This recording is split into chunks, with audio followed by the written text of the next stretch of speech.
যেখানে 70,000 নূরের থেকে সামান্য নূর পাহাড়ে দেওয়ার কারণে পাহাড় জ্বলে গেল, মুসা বেহুশ। সেই 70,000 নূরের পর্দা ভেদ করে আরশে আজিমে গিয়ে আপনার আমার নবী রাহমাতুল লিল আলামিন মেরাজ করেছে। সুবহানাল্লাহ। মেরাজের মাধ্যমে সমগ্র বিশ্বের আকাশ জমিন যা কিছু আছে সবাইকে আল্লাহ বুঝিয়ে দিয়েছে আমার নবী আমার কাছে কেমন। শুধু পৃথিবীর জমিনের নবী নয়, নবীর উম্মত নয়, শুধু জমিনের মানুষগুলো নয়, আমি সাদকেও দেখিয়ে দিয়েছি। ও সাদ, তোমার স্থান আরশের প্রথম আসমানের নিচে। ও চন্দ্র, তোমার স্থান প্রথম আসমানের নিচে। ও তারকারাজি, তোমার স্থান আকাশের নিচে। তুমি একটা তারকা যদি পৃথিবীতে পড়ো, পৃথিবী মুহূর্তের মধ্যে ধ্বংস হয়ে যাবে।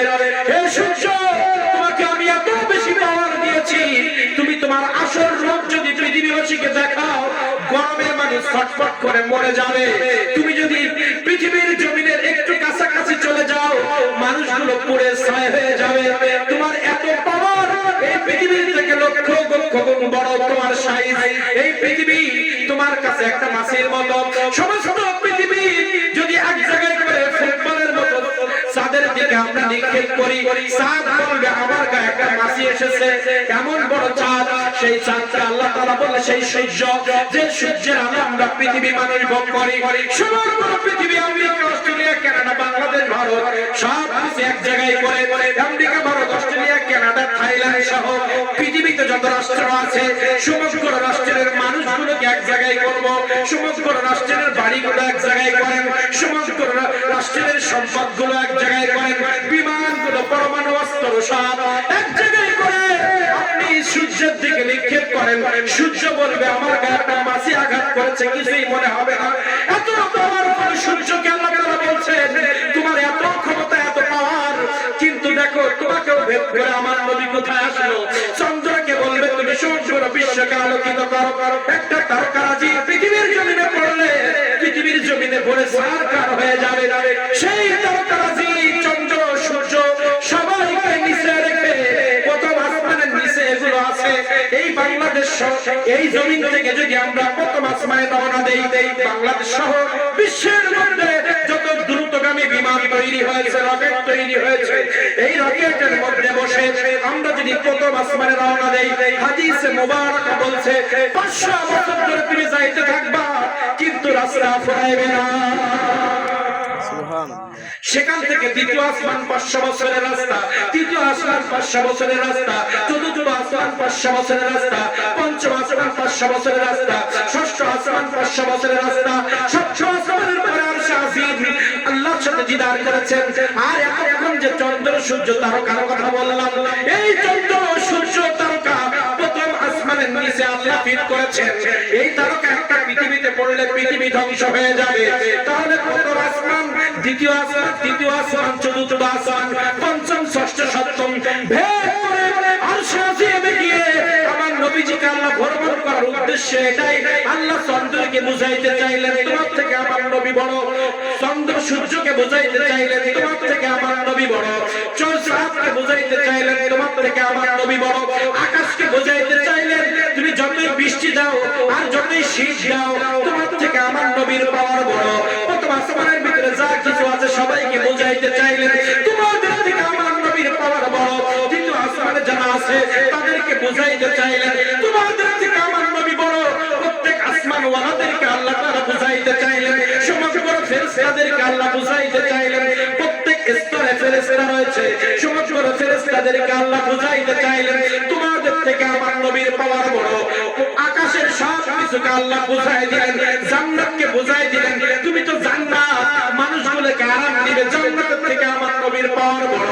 আল্লাহ রাব্বুল আলামিন শুধু সপ্তম আসমানের মধ্যে যা কিছু আছে তাদেরকে নয়, 1,24,000 মতান্তরে 2,24,000 নবীর মধ্যে আমার নবীর পরে এই পৃথিবীর জমিনে আদম তো ঈসা যত নবী পৃথিবীর জমিনে আসছে সবার মধ্যে মুসা আলাইহিস সালামকে আল্লাহ বেশি পাওয়ার দিয়েছিলেন। মুসা আলাইহিস সালামকে মুজিজা দিয়েছিলেন। সেই মুসা আলাইহিস সালামকে আল্লাহ তাআলা দেখলেন আমার নবীজি মসজিদে হারাম থেকে মসজিদে আকসা, এই লাইলাতুল মেরাজ, এই রাতের মধ্যে আমার নবীজি মসজিদে হারাম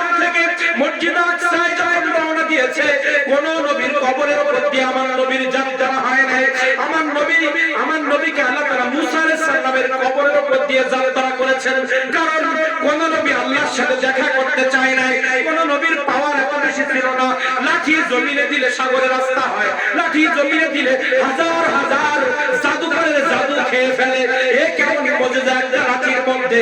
সেই নবীকে আল্লাহ তাআলা দেখালেন, হে মুসা, তুমি আমার সাথে দেখা করতে চেয়েছিলে, তুমি একটু রজবের 26 তারিখ ওই রাতের মধ্যে একটু তাকিয়ে দেখো, তোমার মাজারের উপর দিয়ে আমার নবী যাইতেছে।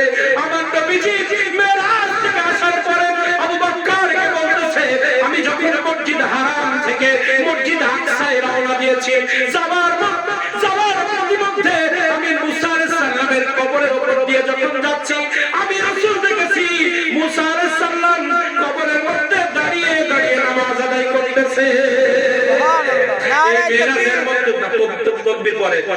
কিছু কথা শোনাই নেই, অল্প সময় অনেক কথা। একটু আমাদের কনসেপ্ট, আমার নবী নবী কি জিনিস, আমার নবীর জন্য কি করণীয়, এই মিলাদুন নবী কেন করে, আমার নবীর জন্য মানুষ কেন জীবন দেওয়ার জন্য প্রস্তুত, সেই নবীকে আগে শিখতে হবে। তাহলে আমাদের ইবাদত বন্দেগী আল্লাহ কবুল করবেন। আমি যতই ইবাদত করি, নবী মাইনাস করলে আল্লাহ সেখানে নাই। আল্লাহ বলছে, নবী যেখানে আমি সেখানে। আতিউল্লাহ ওয়া রাসূল, আমার আনুগত্য করতে হলে আমার নবীর কদমে যাও। আল্লাহ তাআলা বললেন, পৃথিবীর একটা স্লোগান দিয়ে আলোচনা ঘোরাই দিই। আল্লাহ তাআলা বললেন, হে পৃথিবীর মানুষ, তোদেরকে আমি সৃষ্টি করেছি, আমি তোদেরকে ভালোবাসবো, এটাই স্বাভাবিক। কিন্তু আমি আল্লাহ, আমার ভালোবাসা কোন নারী, কোন পুরুষ, কেউ যদি আমার ভালোবাসা অর্জন করতে চায়, পৃথিবীর কোন গাছ, কোন পশু, কোন চন্দ্র সূর্য, কেউ যদি আমি আল্লাহ আমার ভালোবাসা পেতে চায়, ফাত্তাবিউনি, আমার নবীর গোলামি ছাড়া আমি ভালোবাসবো না। কুল হে নবী আপনি বলেন, কুল হে নবী আপনি বলেন, ইন যদি কুনতুম তারাসাই, এই তারা মানে কারা? আমরা। আল্লাহ তাআলা আমার নবীকে বললেন, কুল হে নবী আপনি জবান দিয়ে পৃথিবীর সব বাসীকে জানায় দিন, ইন যদি কুনতুম তারাসাই, হতে পারে সে নারী, হতে পারে পুরুষ, যেই হোক না কেন, সে যদি চায় তুহিব্বুনাল্লাহ, আমি আল্লাহ তাকে ভালোবাসি, এটা যদি সে চায়, হে নবী ফাত্তাবিউনি, তারা আপনাকে মেনে নিক। আপনাকে যদি মেনে নেয়, ইউহিব্বুকুমুল্লাহ, আমি আল্লাহ তাকে ভালোবাসা শুরু করব। আপনার খুশি করলে তারপরে আমি আল্লাহ আমার ভালোবাসা, আর আমার ভালোবাসা যখন কোন বান্দার উপরে পড়বে, ওয়াগফির লাকুম যুনুবাকুম, যত জীবনে গুনাহ আছে, যুনুব মানে এখানে ছোট কোনো গুনাহ নাই, কোনো গুনাহর নাম নির্দিষ্ট নাই, জীবনে যত গুনাহ আছে, যুনুবাকুম ওয়াগফির লাকুম যুনুবাকুম, জীবনের সব গুনাহ হে নবী আমি আর ইত্তিবার কারণে আমি maaf করে দিব। সুবহানাল্লাহ। তাহলে গোলামির জায়গা আল্লাহ তাআলা বললেন, নবীর গোলামি করে আমার কাছে আসতে হবে। নবী নবী করলে আমি আছি, শুধু নবী বাদ দিয়ে আল্লাহ বললে আমি আল্লাহ নাই।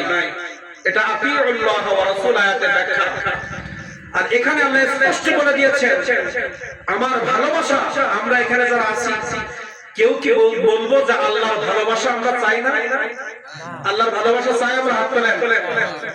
আল্লাহর ভালোবাসা চাই কে কে?